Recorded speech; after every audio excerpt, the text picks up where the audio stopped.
Nganda, il a été acheté un tout petit peu plus de 20 000 €. Voilà, le départ est pratiquement imminent. Les concurrents viennent de se positionner. Une longue distance qui les attend, 2950 mètres. Et on est assez bien parti dans l'ensemble, même si on voit que Prélude GD est parti lentement. Mais c'est vrai que parfois, c'est là où le bas blesse. On notera que Sud, concurrent qui reste un petit peu plus difficile au trot attelé, a concédé de précieuses longueurs. Pendant ce temps, Overhawks, comme il aime le faire, s'empare tout de suite du commandement, le numéro 6, avec Gilles Vidal. Perceval s'est placé dans son sillage. Et voici Roland Jaffrelot avec le numéro 4, Kazakh Gris. Vous l'apercevez actuellement avec son Ouistiti qui va tenter, Michel, de s'emparer du commandement. Il aime Roland Jaffrelot mener les courses auxquelles il participe. C'est sa tactique préférée et on voit que le favori lui est très bien parti. Ah, malheureusement, au galop. Hein, ouais. J'ai parlé trop vite puisque au même moment il s'est mis à la faute. Malheureusement, il a perdu une quinzaine de mètres. Il n'est pas encore hors course, mais ça va être plus difficile maintenant. Ouais, ça lui est arrivé en dernier lieu sur l'hippodrome de Saint-Galmier. Il s'est montré fautif. Pendant ce temps, Ouistiti qui a l'avantage. Le Sud-Est est en tête puisque Prélude GD aussitôt vient lui mettre la pression. Prélude GD qui aime bien mener également, mais il va y avoir match car Roland Jaffrelot ne va pas le laisser passer. Voilà, petite accélération de Ouistiti pour faire comprendre au driver de Prélude GD que Ouistiti veut rester en tête. Overhawks s'est positionné dans son sillage, c'est la casaque jaune et verte. On aperçoit ensuite Orage Mosin, le numéro 5, qui trotte sur une troisième ligne côté corde. Et voici Orgueil de Nganda. Michel, on s'inquiète car il reste meilleur en courant caché à l'extrême droite de l'écran. Oui, là il est obligé quand même de faire beaucoup d'extérieur. J'espère pour lui qu'il va pouvoir trouver une position. Il a l'air d'essayer de se rabattre. C'est pas simple, hein. Il va avoir du mal parce qu'il est en train d'essayer de prendre une place, mais tout le monde est bien en place et ça va être très délicat pour lui. Ouais, ça complique d'autant ses chances de participer à l'arrivée car il faut impérativement le courir caché. Pour l'instant, il est né au vent et le poteau est encore très loin puisqu'il reste un tour de piste. Voilà, il va pouvoir se rabattre maintenant, mais nul doute qu'il va rester à l'extérieur de Ouistiti car ce dernier ne va pas le laisser passer. Nouveau passage devant les tribunes. Un tour complet encore à parcourir avec toujours Ouistiti et Orgueil de Nganda qui occupe les deux premières places. Et avec une très belle position pour Prince Charmant qui est dans 5-6e position et bien à l'abri. Et attention à lui, c'est un cheval qui est capable de terminer très vite. Et un cheval a perdu toute chance sur faute, c'est le numéro 1, Perceval. Il ne participera plus à l'arrivée, d'autant qu'il a été disqualifié devant les tribunes. Ouistiti qui partage toujours le commandement, c'est le numéro 4 avec le 10 Prélude GD. Sur une deuxième ligne, le 6 Overhawks avec le 13 Orgueil de Nganda. Puis suivent ensuite Orage Mosin, le 5, avec également le 8 Sud qui était parti lentement. Et un Sud qui emmène Soumoulou, le numéro 7, qui avait fait la faute tout à l'heure à cet instant du parcours. Donc Franck Nivard, Michel va se méfier. Mais écoutez, ces chevaux-là viennent à l'extérieur. Ils font un très gros effort pour se replacer. Maintenant, c'est pas simple. Hein. Ils sont à l'extérieur. J'espère pour eux qu'ils vont pouvoir prendre une position. C'est peut-être plus facile pour Soumoulou qui est quand même un petit peu en retrait que ce cheval qui vient à côté des leaders maintenant. Allez, on a toujours l'avantage alors que nous avons abordé le dernier kilomètre pour le numéro 4 Ouistiti, toujours flanqué de ce numéro 10 Prélude GD. En troisième position Overhawks avec également Sud qui a pu se rabattre maintenant devant Orgueil de Nganda qui en a beaucoup fait. Orage Mosin est toujours en 6e position. Puis nous avons ensuite Auckland du Moulin, la casaque jaune, notre acte numéro 2 Naxos de France sur une 5e ligne côté corde. On va avoir un tout petit peu de ressources. Voici le tournant final qui s'annonce avec Ouistiti, Prélude GD, Overhawks et Sud qui vont l'aborder, Michel, dans cet ordre, et une accélération de Prélude GD. Prélude GD qui prend facilement l'avantage, vraiment très facilement, et derrière on a un petit peu de mal. Overhawks est au galop, pardon Michel. Oui, Overhawks vient au galop. On voit le grand favori a du mal à se rapprocher des leaders.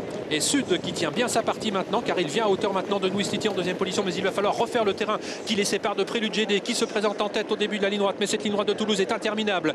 Ouistiti est toujours en deuxième position, attaqué par Sud. Attention, Orgueil de Nganda, est-ce qu'il a encore les ressources nécessaires maintenant pour venir inquiéter les premiers? On ne revient pas. Ensuite, Orage Mosin est toujours en 5e position. On aperçoit également Prince Charmant qui va tenter de bien finir, mais Prélude GD a pris une sérieuse option sur la victoire car en 150 mètres du poteau, il a toujours très nettement l'avantage devant Sud qui va obtenir une très belle deuxième place. La troisième place va être conservée par Ouistiti. La quatrième peut-être pour Prince Charmant. Oui, c'est fait sur le poteau. Très vite. Et 5e, Auckland du Moulin, côté corde, la casaque jaune. Notera la très bonne rentrée également du numéro 11, Nino Leblanc, qui a très bien terminé. Mais la victoire ne souffre aucune contestation. Elle est pour Prélude GD, le numéro 10, associé Michel à Nicolas Hench. Écoutez, une très belle course, avec une victoire facile. On a vu que le favori s'est montré fautif. Ensuite, il n'a pas été trop heureux, mais il n'a pas non plus vraiment accéléré dans la phase finale. Voilà, très sûre victoire en tout cas de ce numéro 10 Prélude GD qui reste très performant lorsqu'il est déféré des 4 pieds comme c'était le cas aujourd'hui. Il porte à 3 son nombre de succès dans les courses événements après 2 victoires sur les 2 hippodromes marseillais, à Borély en mars dernier à l'occasion du Grand National du Trot et quelques années auparavant toujours dans le GNT mais sur l'autre hippodrome de Marseille à Vivo. Il a été préparé avec beaucoup de soin par Nicolas Hench qui n'a pas hésité, Michel, à partir très vite malgré une mise en jambe assez été délicate puisqu'il est venu rejoindre le leader Nwistiti dès le premier passage en face. Oui, il est venu très tôt, vraiment très tôt, après un départ laborieux, mais ensuite il a pris la tête. Il a eu du mérite car il est resté né au vent. Deux nez au vent, on dit que c'est pas la bonne place. Mais vous voyez, quand un cheval est bien et qu'il a une bonne chance, on peut prendre cette tactique. Et c'est un cheval très dur qui a réussi ensuite à se débarrasser du leader dans le dernier tournant et filer au poteau sans être vraiment inquiété. Voilà, on va revoir donc l'accélération dans quelques instants de Prélude GD. Pour l'instant, Nwistiti avec sa peau de mouton rouge qui s'écarte un petit peu de la corde. Overhawks a failli pénétrer maintenant. Overhawks, il doit être repris par son partenaire. Cela l'a-t-il contrarié? Toujours est-il qu'Overhawks va se montrer fautif dans quelques instants. Voici l'accélération de Prélude GD dans le tournant final. Voilà, on a vu Overhawks qui semblait trébucher légèrement. Il est disqualifié, bien entendu. Il perd en tout cas toute chance. Nwistiti, pour l'instant, se montre courageux. Sud sera l'une des bonnes notes de cette épreuve, car on l'avait dit, il restait tout de même un tout petit peu moins confirmé au trot attelé, même si son entraîneur dans cette discipline fonde de gros espoirs sur lui à l'avenir. Il a perdu beaucoup de terrain, une bonne trentaine de mètres, et il n'en a pas moins pris une excellente deuxième place, sans pouvoir mettre en doute, Michel, la supériorité de Prélude GD. Non, c'est vrai que Prélude GD gagne vraiment facilement. Sud, après un gros effort, comme vous l'avez dit, a bien maintenu sa deuxième position et vraiment rien à dire. Et Prince Charmant, comme à son habitude, je dirais, finit très bien après avoir été bien placé dans le parcours. Il a tardé à accélérer, mais il l'a très bien fait après dans la phase finale pour venir prendre cette 4e place. Déception bien sûr avec Soumoulou, on l'a dit, qui s'était montré fautif dans le premier tournant et qui ensuite n'a pu se rapprocher. Pas trop de gaz, pas trop de gaz dans le parcours après. Et puis petite déception, mais là c'est surtout par les circonstances de course qu'il a été battu pour Orgueil de Nganda. On sait qu'il reste meilleur caché.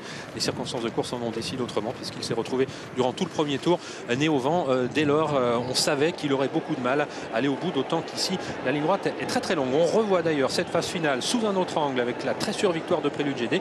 Aujourd'hui, eh bien, on avait tout fait. Il était dans son habit de gala puisqu'il était déféré des 4 pieds et on le voit, il avait ses petites œillères plates afin, Michel, sans doute de le motiver davantage. Oui, de le motiver, qui reste bien appliqué. C'est un cheval qui doit aimer courir comme cela et ma foi, il gagne somme toute assez facilement. On voit son driver, vous voyez, qu'il caresse aux abords du poteau, c'est fait. Et vraiment une victoire assez facile. Il avait déjà triomphé d'ailleurs depuis le début de l'année sur cette piste de Toulouse. Voici l'arrivée provisoire donc à Naïs, 18, 4, 9 et 3 pour donc cette course événement qui avait pour